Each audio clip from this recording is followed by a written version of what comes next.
শাহজাহান, তাকে নিজেদের হেফাজতে নিতে যথেষ্ট তৎপর ইডি। কিন্তু তাহলে কি ইডি এবার নিজেদের হেফাজতে পাবে শেখ শাহজাহানকে? এই প্রশ্নই ঘুরপাক খাচ্ছে। কারণ এই মুহূর্তে সব থেকে যে গুরুত্বপূর্ণ বিষয় তা হলো এই সন্দেশখালী সরবেরিয়ায় গত 5ই জানুয়ারি ইডির উপর হামলার ঘটনার মাস্টারমাইন্ড শেখ শাহজাহান, যাকে গ্রেফতার করা হয়েছিল সেই ঘটনার পর থেকে 55 দিনের মাথায় সেই শেখ শাহজাহান আজ হেফাজতে থাকা সত্ত্বেও সমানভাবে উত্তপ্ত হয়েছে সন্দেশখালী। সমানভাবে সন্দেশখালী আজও উত্তপ্ত তার সাগরে তার মস্তান বাহিনীর নির্যাতনের দ্বারা। এ ছবি আমরা বারংবার আপনাদেরকে দেখিয়েছি। কিন্তু এখন প্রশ্ন হলো, তাহলে শেখ শাহজাহানের ভবিষ্যৎ কি? শেখ শাহজাহান, তাকে ইডি নিজেদের হেফাজতে নেওয়ার আবেদন জানাবে, কারণ আজই বসিরহাট আদালতের দ্বারস্থ হতে চলেছে ইডি। ইতিমধ্যে শাহজাহান এবং তার পরিবারের যে সম্পত্তি, সেই সম্পত্তির খতিয়ান তৈরি করেছে ইডি, যা আদালতে তুলে ধরবেন তদন্তকারী আধিকারিকরা। মাছ ব্যবসা সংক্রান্ত মামলায় শাহজাহানের নাম তুলে ধরা হবে, কারণ এই মাছ ব্যবসা এবং তার পাশাপাশি একাধিক কোম্পানি, সেই কোম্পানির লেনদেন, এই সমস্ত বিষয় সামনে আনা হয়েছে এবং তার পাশাপাশি এই বিষয়ে জেলে গিয়ে জিজ্ঞাসাবাদও করতে চান তদন্তকারীরা। সেক্ষেত্রে এই মুহূর্তে ঠিক কি আপডেট, আমরা সেই আপডেট নেওয়ার চেষ্টা করব, কারণ ইতিমধ্যেই সিটিও কমপ্লেক্সে কেন্দ্রীয় বাহিনী পৌঁছে গিয়েছে এবং তার পাশাপাশি আমাদের প্রতিনিধি মেঘা আমাদের সঙ্গে এই মুহূর্তে সরাসরি রয়েছে। এই প্রত্যেকটা পরিস্থিতির দিকে আমরা জানবার চেষ্টা করব, আরো পুঙ্খানুপুঙ্খ জানবার চেষ্টা করব। মেঘা, ঠিক কি আপডেট রয়েছে এই মুহূর্তে ইডির পরবর্তী পদক্ষেপ সম্পর্কে?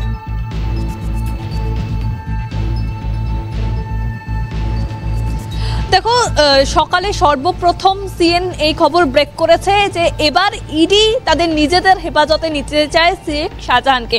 অতএব এতদিনের যে একটা অপেক্ষার অবসান, সেই অবসান প্রায় শেষের দিকে। তার কারণ সবাই দেখেছিল যে শেখ শাহজাহানের প্রতিপত্তি কিভাবে বেড়েছিল।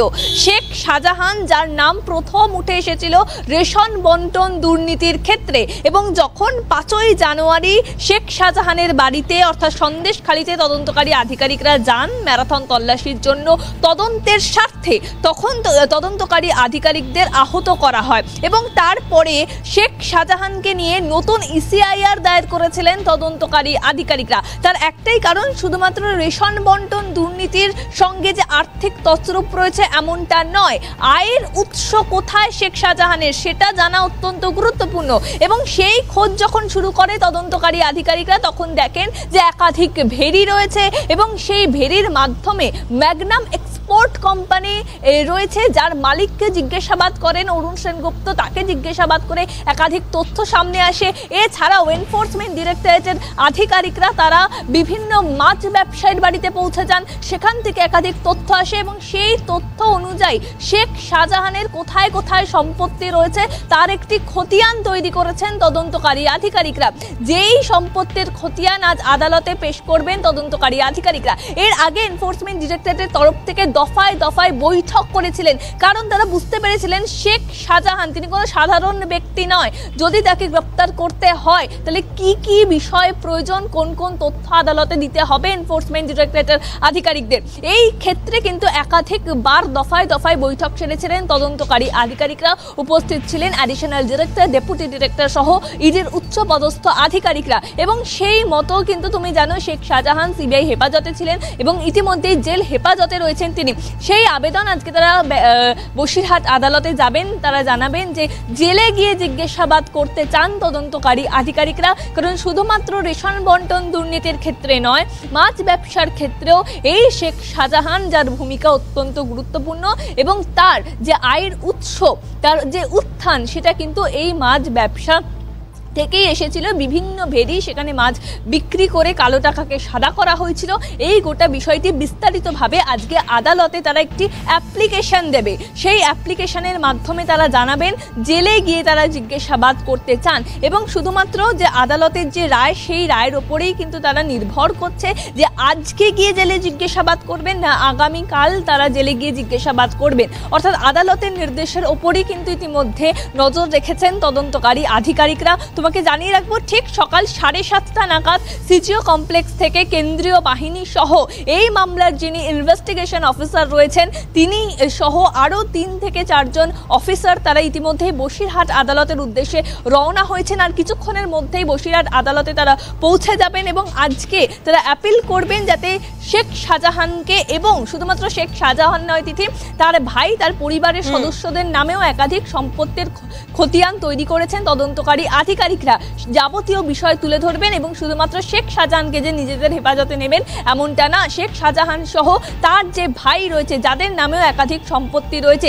যাদের গাড়ি বাজেয়াপ্ত করেছেন তদন্তকারী আধিকারিকরা, তাদেরকেও কিন্তু নিজেদের হেফাজতে নেওয়ার আবেদন জানাবেন তদন্তকারী আধিকারিকরা। অর্থাৎ শুধুমাত্র মাছ সংক্রান্ত মামলার ক্ষেত্রে নয়, রেশন বন্টন দুর্নীতি এবং মাছ সংক্রান্ত মামলা দুই বিষয়ে কিন্তু আজকে আদালতে তুলে ধরবেন তদন্তকারী আধিকারিকরা।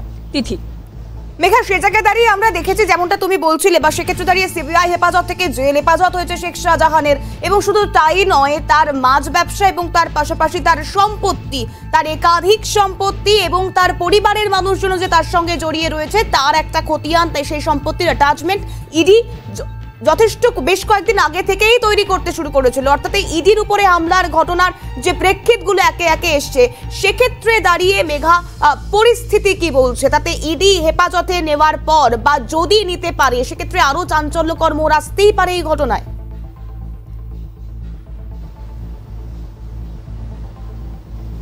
একেবারে ইতিমধ্যে চাঞ্চল্যকর মোড় এসেছে, তার কারণ রেশন বন্টন দুর্নীতিতে শেখ শাহজাহানের নাম উঠে এসেছিল, সেই অনুযায়ী তারা তার বাড়িতে গেছিলেন। কিন্তু অবশ্যই নতুন করে যে ইসিআর দায়ের করা হয়েছে সেখান থেকে কিন্তু দিল্লির সদর দপ্তর থেকে অফিসার এসেছে এবং দিল্লির সদর দপ্তর থেকে জোন 1-এ তিনি এসেছেন এবং তিনি এই তদন্ত ভার গ্রহণ করেছেন, তিনি এই তদন্ত করবেন এবং ইতিমধ্যেই এই মাছ ব্যবসা সংক্রান্ত মামলার তদন্ত ভার তিনি গ্রহণ করেছেন। অর্থাৎ দিল্লি এই ঘটনার পর কিন্তু দিল্লির সদর দপ্তর থেকে অফিসার এসেছেন এবং তারপরে তিনি এই তদন্ত ভার গ্রহণ করেছেন। অর্থাৎ বলা যেতে পারে শেখ শাহজাহান সংক্রান্ত যে মামলাগুলি রয়েছে তাতে যথেষ্ট তৎপর হয়েছে এনফোর্সমেন্ট ডিরেক্টর।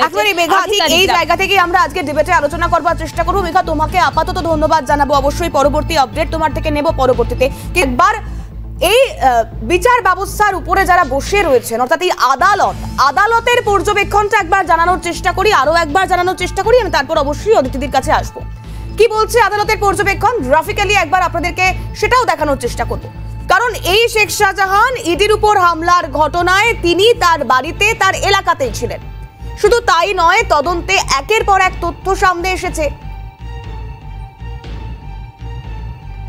যে তথ্য বলছে যে তার যে সগ্রেদরা রয়েছে তারাও যে পরোক্ষ এবং প্রত্যক্ষভাবে জড়িত।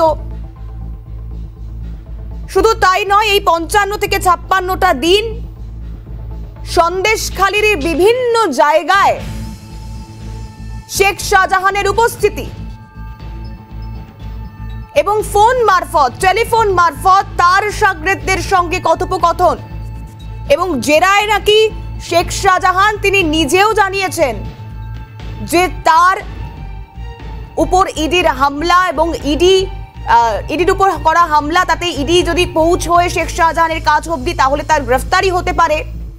তাই তিনি বেশ কিছু মানুষজনকে ফোন করে সংঘবদ্ধ করেছিলেন এই হামলার ঘটনায়, এবং তিনি এটাও জানিয়েছিলেন তার সগ্রেদদেরকে যে কিভাবে ইডির কাছে থাকা যে সমস্ত গ্যাজেট রয়েছে তা নষ্ট করতে হবে বা কিভাবে হামলা করতে হবে, কোথায় হামলা করতে হবে।